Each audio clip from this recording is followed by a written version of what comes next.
Perhaps you've heard Virginia, key battleground state. Back in 2008, the state's rural areas voted mostly Republicans, but Mr. Obama drew enough support to win the state with 53% of the vote. Today, the president and Mitt Romney are in a virtual tie with just 30 days left before the election. So, what will it take to win Virginia? Joining me to help answer that question, Larry Sabato, presidential historian at the University of Virginia, and also Nathan Gonzales is back. Nathan is the deputy editor at the Rothenberg Political Report, also a contributing writer at Roll Call.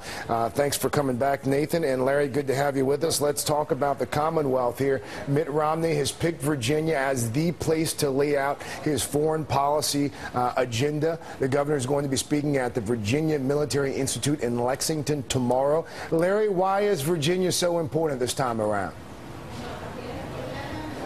Well, last time Virginia was the closest to President Obama's national average. Nationally, he got 52.9% of the vote. In Virginia, he got 52.6%.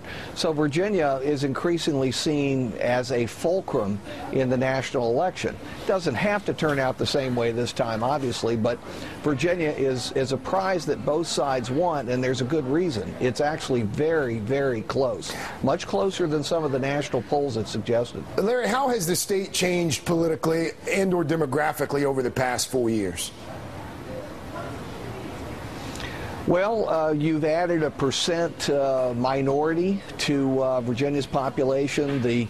I would say probably white voters in Virginia will constitute no more than 72 to 74% of the turnout in November. The rest will be minority. President Obama gets 80% on average of all minorities put together, whereas Romney needs to cross, in this state, certainly the 60% mark among white voters in order to win. Nathan, as we just saw there on the graphic, African Americans, the largest ethnic group there in Virginia. They represent roughly 19% of the population there. How critical will turnout be among black Americans? How critical will that be to an Obama victory? I think the president isn't going to have a problem with African American turnout, even though it isn't. Really? Not compared to 4 years ago? I think even though it's not the same, not the same enthusiasm as electing a black president for the first time, the fact that he's still president, re-electing him is still going to be important.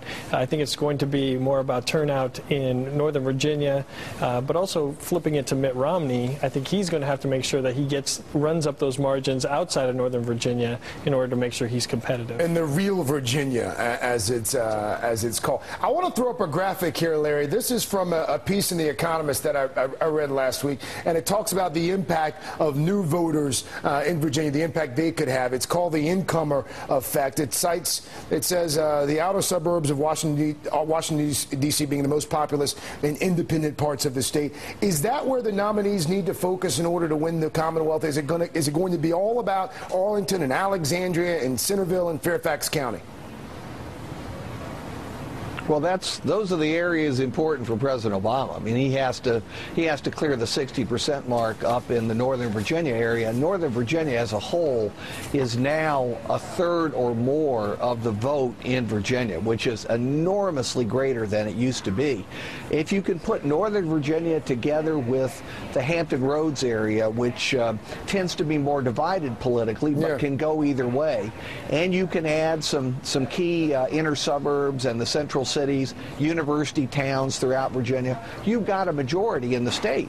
Obviously, the rural parts of Virginia are much more heavily for Romney. For example, Southwest Virginia, which is a coal mining area, McCain carried at 60%. I expect Romney to do at least as well. Larry Sabato, Nathan Gonzales, thank you so much for being with us on this Sunday afternoon. Do appreciate your time, gentlemen. No problem.